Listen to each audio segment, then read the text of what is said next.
प्रत्यय की बात कर लेते हैं। प्रत्यय क्या होते हैं?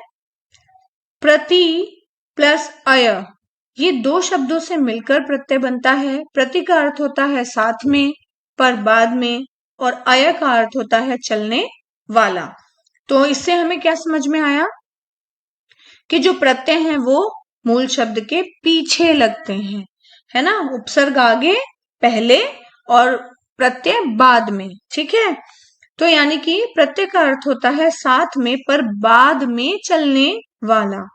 अब प्रत्ययों का स्वतंत्र अस्तित्व नहीं होता, वे किसी शब्द के पीछे लगकर उसके अर्थ में परिवर्तन कर देते हैं। अब देखिए इसकी परिभाषा इस प्रकार है, जो शब्दांश किसी शब्द के अर्थ में जुड़कर उसके अर्थ में परिवर्तन ला देते हैं, अंत में जुड़कर, है ना, लास्ट में उस शब्द के बाद उसमें परिवर्तन ला देते हैं, वे प्रत्यय कहलाते हैं। अब हमें एक चीज ध्यान रखनी है, यानी उपसर्ग पहले लगते हैं और प्रत्यय बाद में। अब देखिए यहाँ कुछ उदाहरण दिए हुए हैं। लघु प्लस ता, यानी लघु शब्द है, मूल शब्द है, और ता क्या है? प्रत्यय। तो लघुता। फल वाला, फल वाला। छल इया, छलिया। बिक आऊ, बिकाऊ। ठीक है। अब प्रत्यय के भेद होते हैं, कृत प्रत्यय और तद्धित प्रत्यय। कृत प्रत्यय क्या होता है? क्रिया के साथ लगने वाले प्रत्यय कृत प्रत्यय कहलाते हैं। जैसे क्रिया क्या है? लिख प्लस आवट। अब लिख, लिखना ये क्रिया है। थकना, बोलना, हंसना, है ना। तो हंस, चढ़, बैठ, उठ, भाग, तैर, बोल, ये सभी क्रिया शब्द हो गए। तो इनके साथ जो प्रत्यय लगते हैं, यानी क्रिया के साथ जो प्रत्यय लगते हैं, उन्हें क्या कहेंगे? कृत प्रत्यय। तो लिख, यानी ये क्रिया है, लिख, है ना, लिखना क्रिया हुआ, प्लस आवट, तो लिखावट। थक प्लस आन, थकान। बोल प्लस ई, बोली। तैर प्लस आक, तैराक। भाग प्लस ओड़ा, भगोड़ा। राइट। तो इन सब के साथ लग के ये आपका क्या बना? कृत प्रत्यय। तद्धित प्रत्यय, इसमें क्या होता है? अब कृत में क्या होता है? क्रिया शब्द के साथ लगते हैं। तद्धित में क्या होगा? संज्ञा, सर्वनाम और विशेषण। अब हम इन्हें याद रखेंगे। क्या क्या बोला है मैंने? संज्ञा, सर्वनाम और विशेषण के अंत में, यानी लास्ट में लगने वाले प्रत्यय को तद्धित कहते हैं। मूल शब्द क्या है? सोना। प्रत्यय क्या है? आर। तो आपका नया शब्द क्या बना? सुनार। मानव, अब सोना और मानव ये संज्ञा शब्द है, ता लगा दिया तो मानवता। अब इक प्रत्यय के नियम। जब इक प्रत्यय यानी इक लगकर जो प्रत्यय बनते हैं, यानी जिन शब्दों के बाद में इक लगाया जाता है, छोटी ई और क, ये प्रत्यय लगाया जाता है, अ अक्षर से आरंभ होने वाले शब्द में जुड़ते हैं तो अ का आ हो जाता है। अब देखिए जैसे क्या देखेंगे? यहाँ देखेंगे अर्थ, अ, यानी अ बन रहा है। अब अ के साथ इक जोड़ा तो आ बन जाएगा, आर्थिक। समाज, जो, इक, सामाजिक, यानी अ का। अब देखिए, यानी इक प्रत्यय जहां पर भी लगता है, यदि शब्द के जो मूल शब्द है आपका, उसका ध्वनि देखेंगे कि अ का साउंड आ रहा है कि नहीं, है ना।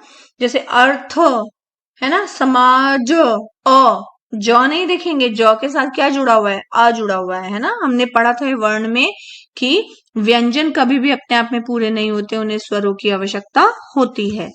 तो इस आधार पर देखेंगे, इनके साथ जब इक लगता है, छोटी ई और क, तो उसका जब हम नया शब्द बनाते हैं तो उसमें हम आ लगा दें, यानी आर्थिक, सामाजिक, सामाजिक नहीं होगा, सामाजिक हो जाएगा। आ की मात्रा में वो बदल जाएंगे। राइट। ये चीजें हमें ध्यान रखनी है। अब अगला देखिए, जब इक प्रत्यय छोटी ई या बड़ी ई इन अक्षर से आरंभ होने वाले शब्दों के साथ जुड़ता है, आरंभ होने वाले, तो ई और ई ए में बदल जाते हैं।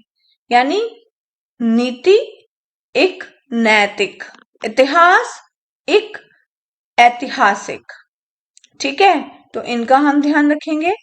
और जब इक प्रत्यय जो है वो छोटा ऊ और बड़ा ऊ अक्षर से जो आरंभ होते हैं शब्द, उनमें जुड़े तो उसका ओ बन जाता है, यानी ओ की मात्रा में। जैसे पुराण, प पे देखिए छोटे ऊ की मात्रा लगी है, तो इसके साथ में जुड़ा है इक, पौराणिक, ओ में बदल जाएगा। भूत, भौतिक। ठीक है, तो हमें ये समझना जरूरी है कि जब छोटी ई या बड़ी ई से शब्द शुरू होते हैं, उनमें बदलाव कैसे होता है। यदि लास्ट में हमने इक प्रत्यय लगाया है, ये नियम है। छोटा ऊ और बड़ा ऊ जब हम प्रयोग करते हैं, इस से कोई भी शब्द शुरू होता है, तो इक प्रत्यय का जब प्रयोग हो तो किस प्रकार उसमें ओ से औरत हम पढ़ते हैं ना, तो इसमें हम किस प्रकार बदलाव करेंगे। तो कुछ ये नियम है जिनको आप अगर पढ़ लेंगे तो आसानी से समझ पाएंगे कि कैसे इक प्रत्यय लगाकर आप नए शब्द में बदलाव कर सकते हैं। अब देखिए यहाँ कुछ प्रत्यय के आपको उदाहरण दिए गए हैं, जिन्हें पढ़कर आप थोड़ा सा इजी कर सकते हैं चीजों को समझने में। अमर प्लस ता, अमरता। आकर्षण प्लस इत, आकर्षित। कीमती प्लस ई, कीमती। कठिन, तम। गहरा, ई। गुड़गुड़, आहट, गुड़गुड़ाहट। धर्म, इक। फिर देखिए ऊपर हमने पढ़ा था इक का भी, तो ये हो गया धार्मिक। ध में अ लगा है, तो यानी धा बन जाएगा, अ का आ बन जाएगा, हमने यही पढ़ा था।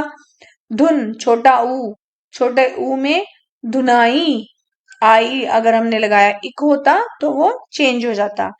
तिरस्कार, तर आवट, तरावट। पत्र इका, पत्रिका। रक्षक, शिक्षण, शैक्षणिक। देखिए छोटी की लगी है तो ए, एक मात्रा आ जाएगी। वास्तविक, है ना। व्यंजनित, व्यंजित। ठीक है, व्यंजन प्लस इत, व्यंजित। तो इन सब चीजों को आप एक बार जरूर पढ़ेंगे। मुझे उम्मीद है कि आपको उपसर्ग और प्रत्यय समझ में आ गए हैं, तो इनका अभ्यास कीजिए। एक प्रत्यय बनाने के नियम देखिए। जब एक प्रत्यय अ अक्षर से आरंभ होता है, यानी शुरुआत होती है किसी अक्षर, कोई जो मूल शब्द होगा उसकी शुरुआत जब अ से होगी, तो वहां पर अ का आ हो जाता है जब हम उसमें इक जोड़ते हैं। आप देखिए नीचे आपको उदाहरण दिए हुए हैं। अर्थ, अ से शुरुआत हुई, इसमें इक जोड़ दिया, तो आगे क्या आ गया आपका। अब ये आर्थिक नहीं बना, ये आर्थिक बना। तो हम यही बोल रहे हैं कि अ का परिवर्तन आ में हो जाता है ना। और नीचे देखिए समाज, यानी स, अ, व्यंजन के साथ स्वर लगा होता है, तो यानी स के साथ आ मिक्स है, तो अ का साउंड आपको आ रहा है, यानी अ ही है। तो समाज प्लस इक, जब समाज इक, सामाजिक, तो सामाजिक नहीं बना, सामाजिक बन गया।